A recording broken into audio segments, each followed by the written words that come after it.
Hey, and welcome back to Yogi's Garage. We are back with Project Pepper, my 2002 Porsche 911 Carrera. This car has been through a lot. I rescued it a couple of years ago and had the engine bored out, and I rebuilt it on my channel. So if you haven't seen that, be sure to get caught up with the links above. All right, so right now what I'm dealing with is a throttle performance issue. And what that means basically is I am not able to get more than 30% wide open throttle when pushing down on my gas pedal. Now, I have a few ideas of what it's going to take to fix it, but it's taking longer than I'd hoped. So in the meantime, I really wanted to go over some of the tools that I'm using for this project, specifically wire crimping tools and wire stripping tools, because something tells me I'm going to need to run some new wire if the problem is similar to the issues that I had with the fuel tank pressure sender. So I need to be prepared to patch some wires, cut into some wires for testing, whatever the case may be. I need to have the right tools. So that's what this video is about, is some of the tools that I discovered with the help of a third-party vendor. And I want to share with you what I learned and how you can up your game with your electrical work in your car, in your home, anywhere. So here we go. Project Pepper. Let's fix it.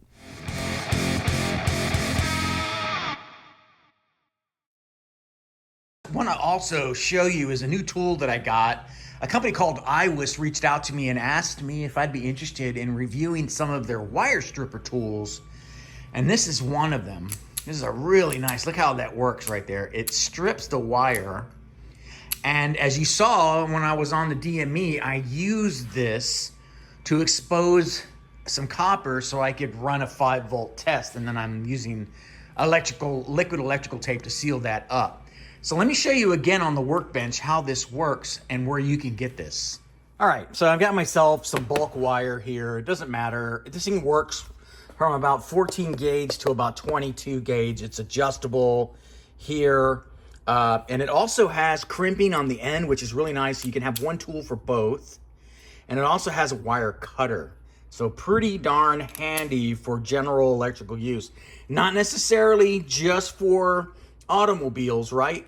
This can be for home use, for whatever, really. It's a great tool. And right now you can take advantage of a discount. I'm gonna put all the information you need to know about this tool in the description of this video, along with a link that'll get you a discount when you buy directly from them.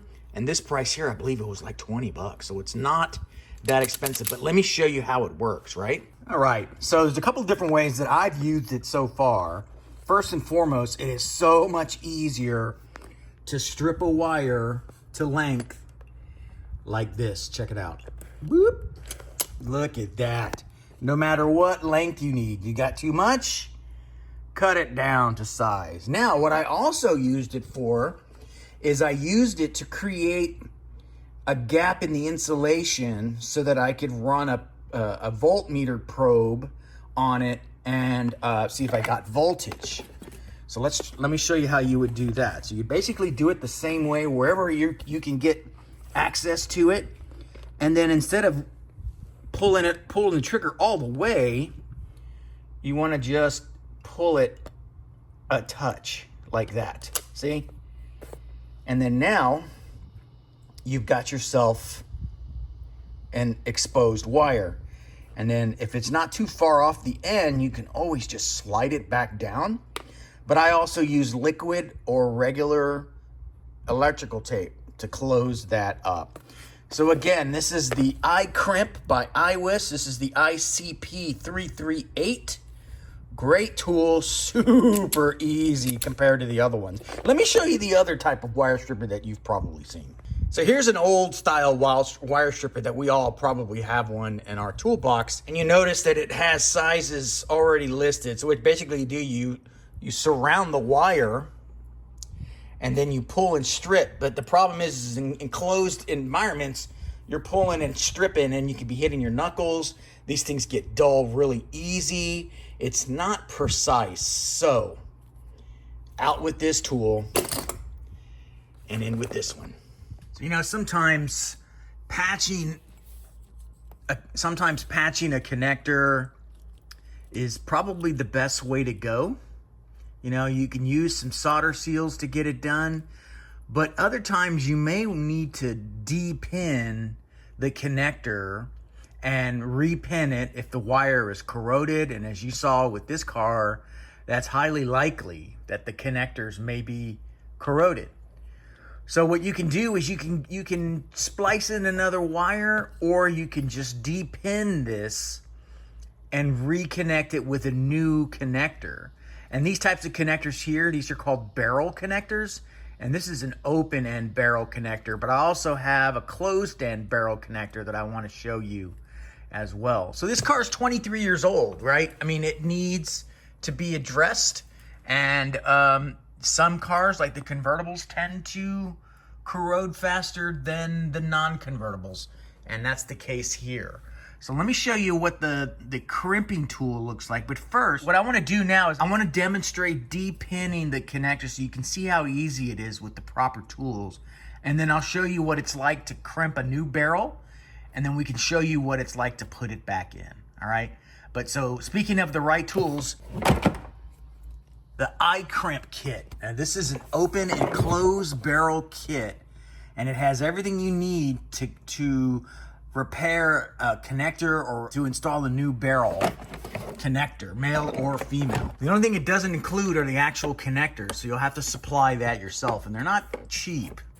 But here's what's included in the kit. So you get your de-pinning tools, all different sizes, as well as this really handy screwdriver and hook here that helps remove safety connectors and things like that. So I'll show you that as well.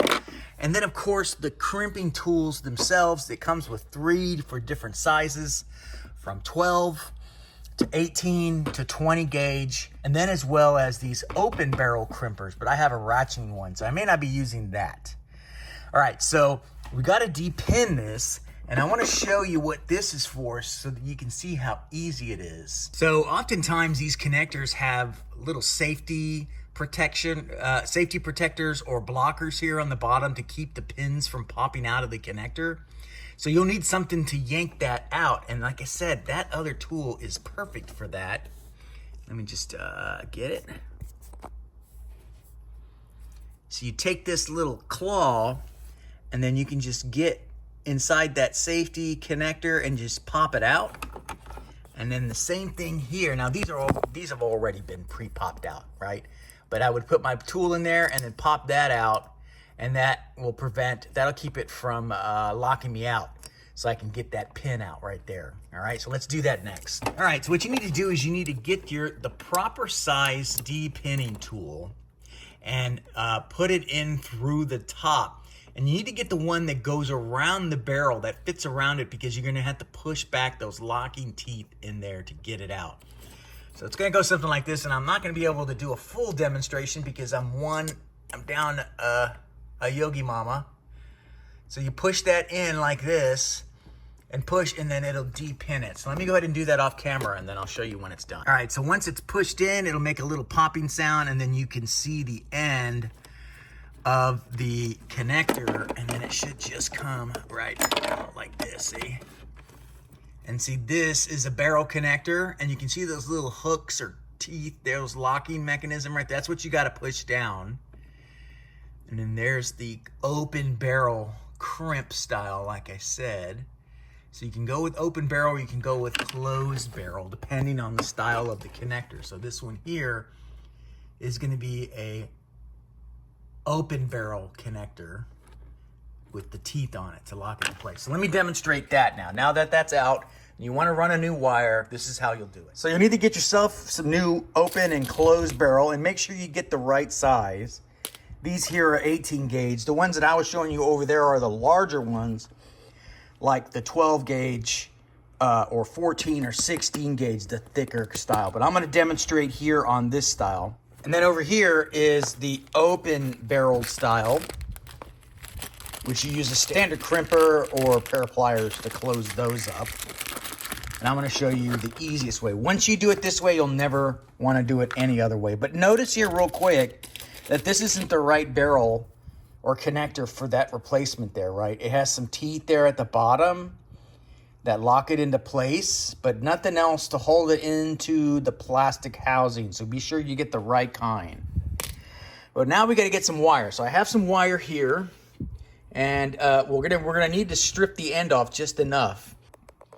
Once it's in place, all you got to do is squeeze the trigger, and boom! Look at that, instant strip. Here's the right size for this type of connector.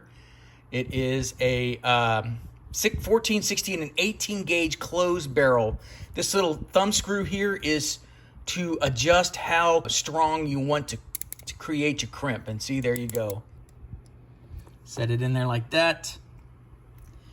And then you crimp it. There. And there you go.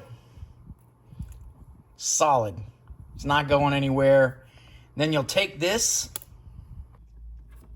and plug it right back in to your connector. In this case, it's gonna go on the end, like that. Click it back in place. And there you go, brand new connector. And that's it, and you put your little safety locks back in, and you're ready to go, man. So again, the iCrimp tool, this model here, I'll put the information down below, but it comes with everything you need except for the actual barrel connectors. I wish they would have included a sample of it, but oh well. Like I said, Iwiss is not paying me for this, but they were nice enough to send me this kit as well as that crimper, which I absolutely love. So check out the information below. All the information you need. I believe you can get these on Amazon, and I have a special discount for you. Do your connectors right. Don't cut any corners. Get the right tools. And we'll see you next time on Yogi's Garage.